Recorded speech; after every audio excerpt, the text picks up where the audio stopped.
It's Ravens-Steelers. You got the rivalry. You got two teams that respect one another but don't like one another. And the Steelers have clinched the AFC North. When it's Ravens week, not a lot needs to be said in the Steel City. This is such a great rivalry and such a big game tonight. Going at it with these guys, it seems like forever now. Another primetime game? That's fine with us. Bring on the spotlight. Because we're ready to shine. AFC North rivals. Sunday Night Football. The best rivalry in football. Flacco chased.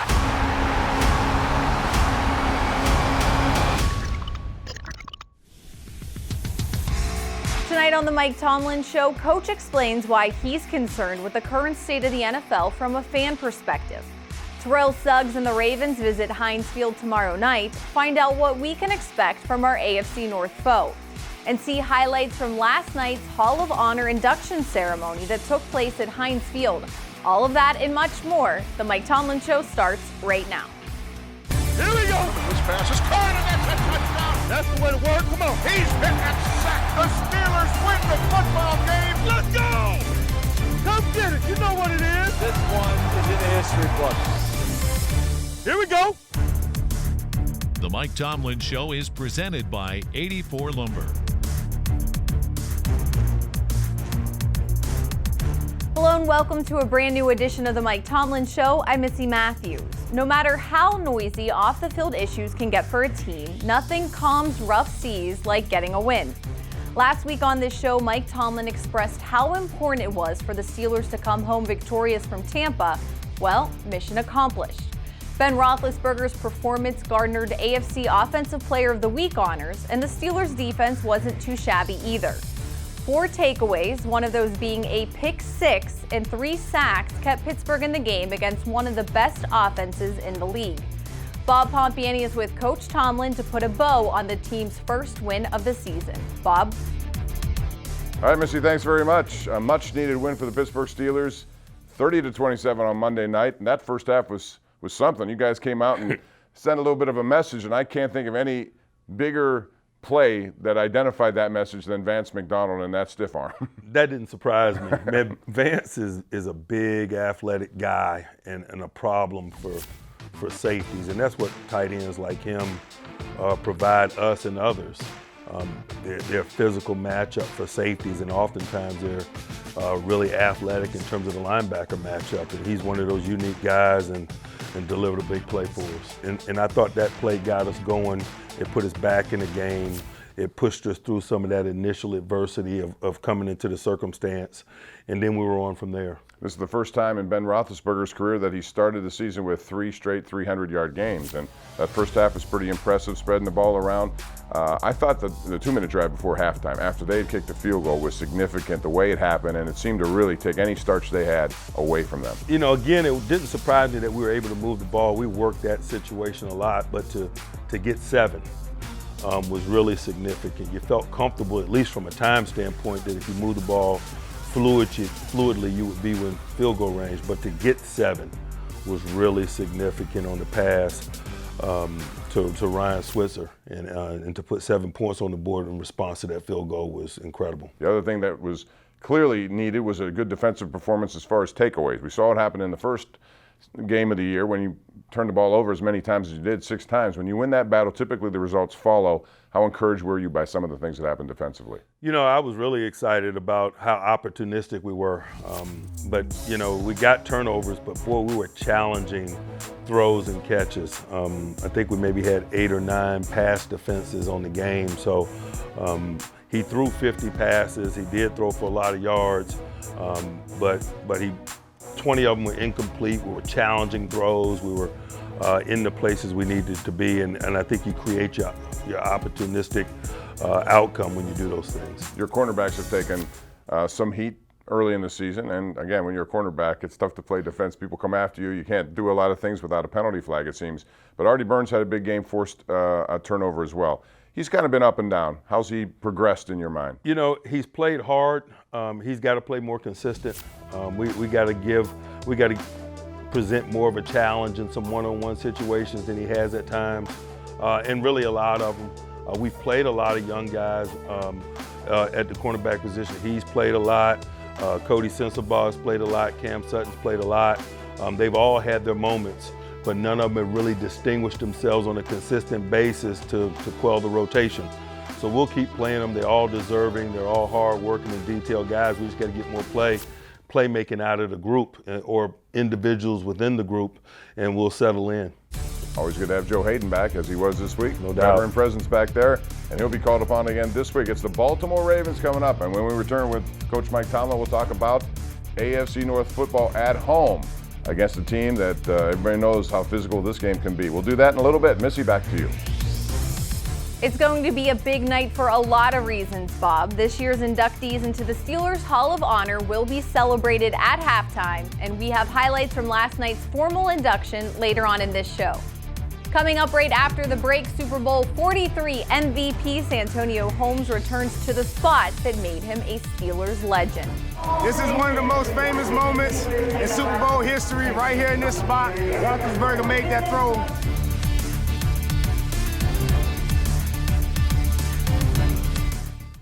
The Steelers' official mobile app brings your game day experience to a whole new level. The app features a new game center full of stats, drive charts, and video highlights. Following the game, watch live press conferences and video interviews. Download the Steelers' official mobile app for free today. What it is, and I'm back. It's your boy Juju. And today's topic, we're talking about Vance McDonald's stiff arm, and I was just like, wow. So obviously, like Steelers fans, it's all over social media. It's insane. It's worldwide. What was going through your head? What made you do that? Your arm. I wore my sleeveless shirt too. Ooh, that's what it is. Man, yeah, just see the target in front of me and just go through it. It's the only thing I'm thinking about. So what superhero taught you to do that? Thor. I watched the Avengers the night before, and just Thor is my man. Doesn't he look like Thor?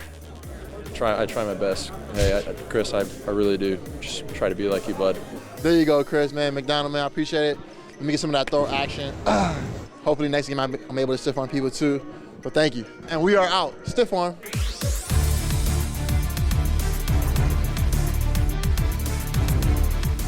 Later this season at Heinz Field, when we play the Chargers, we'll be celebrating the 10th anniversary of Super Bowl 43.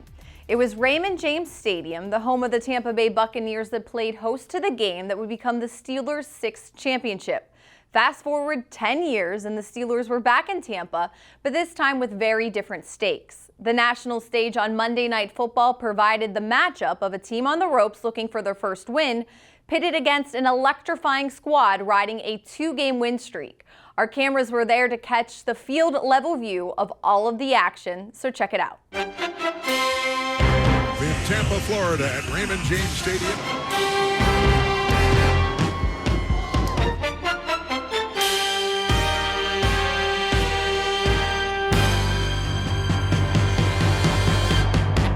Back in Florida. This is one of the most famous moments in Super Bowl history right here in this spot. Roethlisberger made that throw. It's going to be a big day. Be on the lookout. Monday night is going to be lit. Check out the cleats. Turn up, baby. Monday night, prime time, in Florida, it's hot.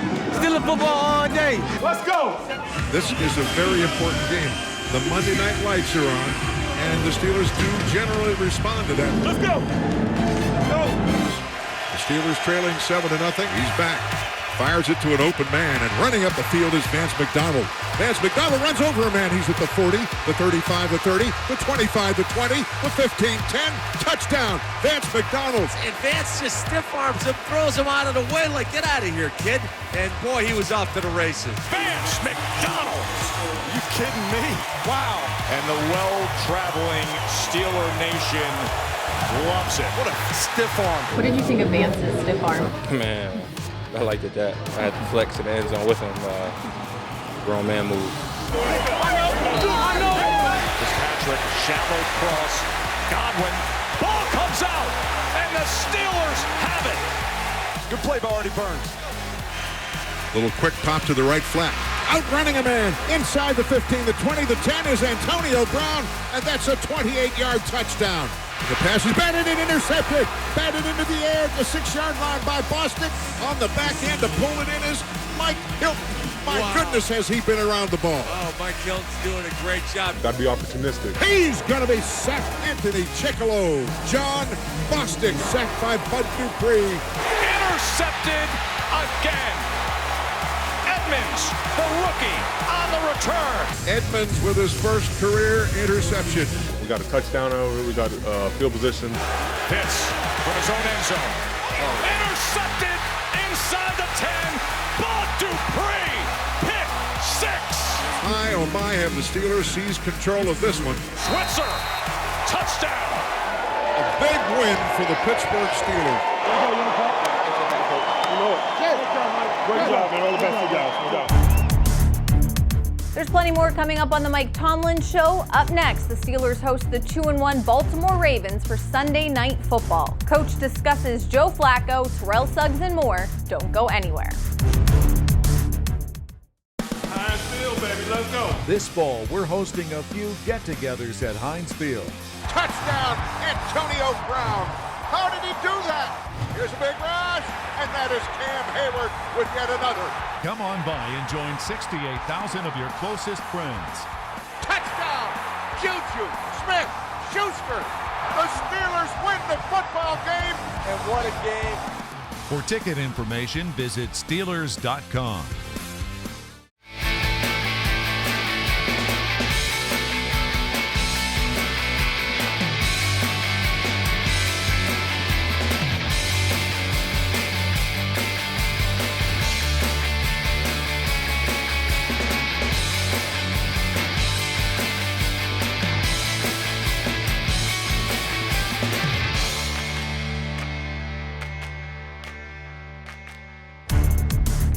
The Mike Tomlin Show is presented by 84 Lumber.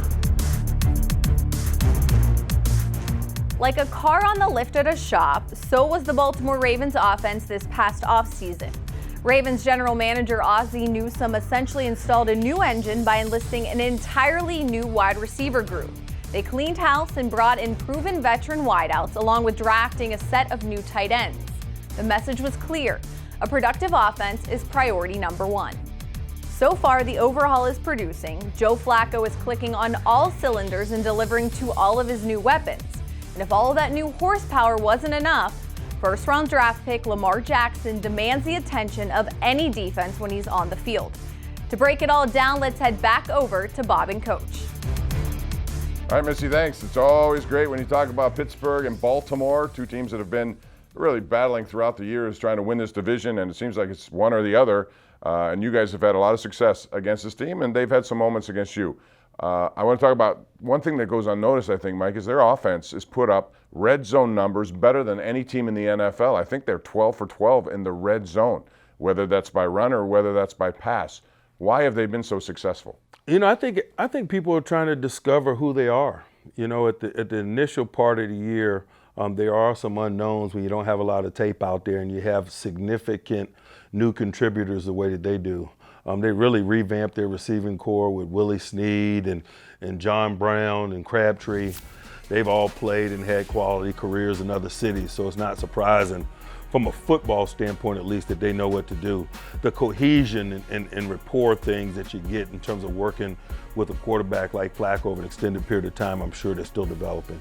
And I really think it's in the divisional labor now. Bo Allen has really emerged as a third down back. I really think people are just trying to get a glimpse or a grip of how they approach ball down there because of the new components. It makes them difficult to defend. They play some package football. You got to be ready to defend some unique things because he's on the roster and is their backup quarterback. And I imagine they're still going to work to develop that role and their relationship in the same ways that we're working to develop the relationship and roles with our young quarterbacks, Josh Dobbs and Mason Rudolph, in terms of how they assist, support, and supplement Ben. Defense. When you think defense, you think of this particular rivalry. I think better than any rivalry in the NFL. You also think Terrell Suggs. I mean, the guy just keeps on going. I saw last week he was a difference maker once again in their win over Denver. Seems like he's been around forever, and you have to deal with it every single year. How good is he? And is he still what he once was? He's as good as advertised. He's probably better than he was because he's just so smart. The efficient use of energy, the knowledge that he brings, the awareness that he brings.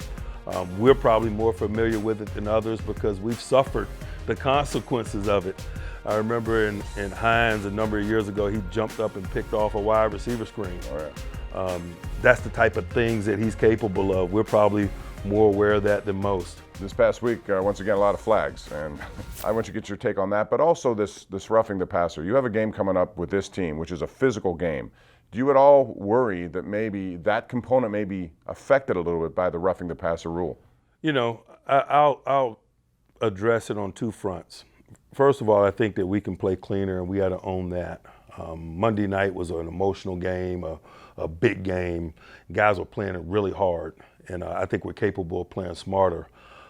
In terms of the climate regarding the officiating, I'm okay as long as it's being called the same way, and in that vein, it's fair. You know, in terms of how touchy it may be at times. But at the same time, I also don't believe that element of play or that style of play is entertaining to the fan. And I worry about it from a fan perspective. Oftentimes you sit and wonder what it'd be like to watch some of those games at home where penalties are being administered at that rate. And so as somebody that appreciates the game and is a part of this and want to deliver a good entertaining product to the fan, that's worrisome. So that's something to watch this week. It should be a fascinating game at home under the lights. And when we come back, Coach Tomlin will talk about last night. It was the Hall of Honor and what it means to him. That's coming up later in the show. Missy, back to you. Thanks, Bob. Alan Faneca, Rocky Bleier, and Rod Woodson were just a few of the alumni on hand for the second annual induction into the Steelers Hall of Honor. We have the highlights right after the break.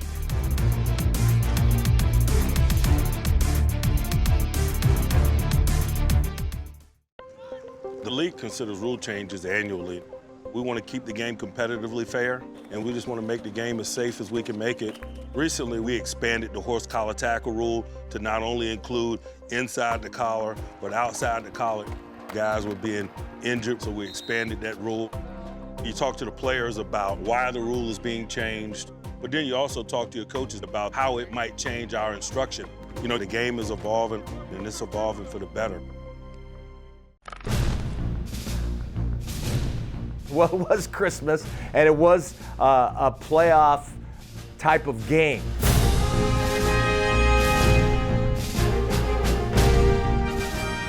I mean, your skin was crawling because it was so intense. You got to give the Steelers credit, although Baltimore, and they are a good football team and have been for a long time, you know, they got the lead. That's what you want to do. But Ben made sure that that lead didn't stay that way. You know, I was still going, hey, wait a second, we're okay. You know, we've got enough time. Ben's at the helm. He's done it before. He saw Eli, he saw Le'Veon, but then he saw his bread and butter guy. AB would not be caught short. That's not him. Whether it's a first down, whether it's a touchdown, he is supremely aware of where he is. So when he caught that ball, even though there were three guys there was no doubt in my mind that he was going to get in. Number 84 just made an incredible play. The more I look at it, the more incredible it becomes. For him to have the presence of mind to reach across the goal line and bring it back before somebody could make it move.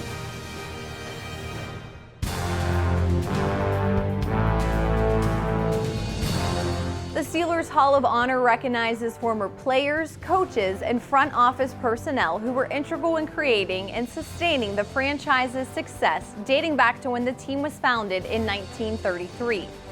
Last night was the second annual induction ceremony at Heinz Field, recognizing Rocky Bleier, Alan Faneca, Art Rooney Jr., Bill Nunn, and Buddy Dial.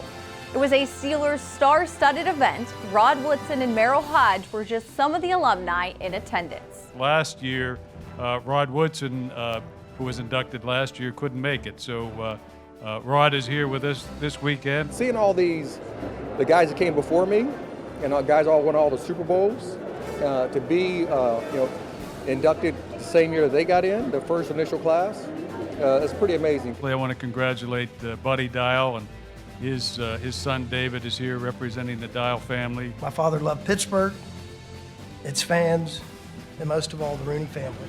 Thank you for this incredible honor. Bill Nunn and my Uncle Art. My Uncle Art is happy to be going in with Bill, since the two of them worked so closely together for so many years. And I'll tell you, it really was an honor and a privilege for me to go to all these colleges and represent Art Rooney, the chief, in the Pittsburgh Steelers. I never put myself in the class with these other guys in my own mind, but for other people to see it that way and include me is an honor. Thank you for creating and passing down the culture and tradition that I love so much playing with, that is known as Steeler football. Well, it's a very humbling experience, I have to tell you that, and I'm very thrilled to be able to be inducted into this class. Thank you for being here, but more importantly for me being allowed to have my name on the Hall of Honor. So thank you very much. And tomorrow night, this year's Hall of Honor class will be celebrated at halftime. Well, that's going to do it for tonight. Thank you so much for joining us for this edition of the Mike Tomlin Show presented by 84 Lumber. Before we say goodnight, though, let's get some final thoughts from the head coach. Well, this is going to be a festive weekend, no doubt. It already got off to a great start Friday night with the Hall of Honor. Second year for this. Year one, 27 guys. This franchise has a problem. You have too many guys to put in, so you have to cut it off at some point. But there were 5, all deserving. But I want to get your take on a guy who's been, one of the best in the business, the late Bill Nunn. I've been doing this for 37 years. I can remember him every year up at Latrobe, and his impact on this organization as far as scouting. I smile when I think about him because I learned so many lessons from him. It was just great to have an opportunity to work with him, to glean information from him, to learn the oral history of his journey and this organization's journey from a scouting standpoint on so many levels. Just pure scouting, the evaluation of talent, the description of talent, the ranking of talent. He was special in that way, but also just the breaking through for minorities and his part in that in terms of scouting historically black colleges and gathering information and having relationships at a time when information and relationships were scarce. It really provided a leg up for this organization. It really was groundbreaking for African Americans in sport and in football in particular. And he's just a legend. It was an honor to know him, man. I miss him every day. Coach, all the best this week. We appreciate the time. Thank you. Yeah, it's going to be a festive atmosphere. Those guys will be honored at halftime of the game on Sunday night. Look forward to that and what should be a fascinating game, the Ravens and the Steelers, AFC North football. And we'll talk about it and look ahead next week on another edition of the show. So for Missy Matthews, I'm Bob Pompiani and Coach Mike Tomlin. Thanks for joining us here on the Mike Tomlin Show presented by 84 Lumber. We'll see you again next Saturday.